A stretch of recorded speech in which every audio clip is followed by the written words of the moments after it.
Red book రాజ్యాంగం red carpet వేసి మరీ పరిపాలిస్తున్నట్టుంది. ఈరోజు అందులో భాగంగా ఈరోజు సిట్ విచారణకు YSR Congress party parliament floor in charge అయిన ఎంపీ మిథునన్నను పిలిచి అరెస్ట్ చేయడాన్ని తీవ్రంగా ఖండిస్తున్నాను. ఈ లిక్కర్ వ్యవహారం ఎలా ఉందంటే మొదట్లో 50,000 కోట్లు స్కామ్ చేశారన్నారు, తర్వాత 30,000 కోట్లు స్కామ్ చేశారన్నారు, తర్వాత 18 కోట్లు స్కామ్ చేశారన్నారు, ప్రస్తుతం 2,000 కోట్లు స్కామ్ చేశారన్నారు. మొదటి నుండి ఇప్పటి వరకు చూసుకుంటే ఇదంతా ఒక కట్టుకథగా కేవలం వైఎస్ఆర్ కాంగ్రెస్ పార్టీ మీద కక్షపూరితమైన రాజకీయం చేస్తుందని క్లియర్ కట్ గా మనకు అర్థమవుతుంది. అయితే కూటమి ప్రభుత్వం ఏర్పడిన రోజు నుండి ఈ రోజు వరకు జగన్మోహన్ రెడ్డి గారికి అత్యంత సన్నిహితంగా ఎవరైతే ఉన్నారో, వైఎస్ఆర్ కాంగ్రెస్ పార్టీలోని కీలకంగా నాయకులు ఎవరైతే ఉన్నారో వాళ్ళందరినీ అక్రమ కేసులు పెట్టి అరెస్ట్ చేయడం జరిగింది.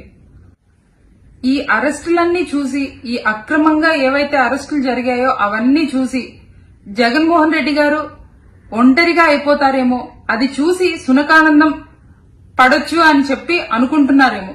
కానీ ఇక్కడ ఉన్నది జగన్మోహన్ రెడ్డి గారు, వైఎస్ రాజారెడ్డి గారి మనవడు, వైఎస్ రాజశేఖర్ రెడ్డి గారి తనయుడు, సొంత పార్టీని పెట్టి ఢిల్లీని ఢీకొట్టి కోట్లాది మంది అభిమానులను సంపాదించుకున్న వ్యక్తి. ఇక్కడ వైఎస్ జగన్మోహన్ రెడ్డి గారు ఇట్లాంటి కేసులు ఎన్ని పెట్టినా భయపడరు. అలానే అన్నను నమ్ముకుని ఉన్న నాయకులు గాని కార్యకర్తలు గాని భయపడే ప్రసక్తే లేదు. అదేవిధంగా ఈరోజు మిథునన్న అభిమానులే కాని మరీ ముఖ్యంగా మిథునన్న కుటుంబ సభ్యులకి అధైర్యపడకుండా ధైర్యంగా ఉండండి. ధర్మయుద్ధంలో ముందు అన్యాయమే గెలిచినట్టుంటుంది, కానీ చివరిగా న్యాయం ధర్మమే గెలుస్తుంది.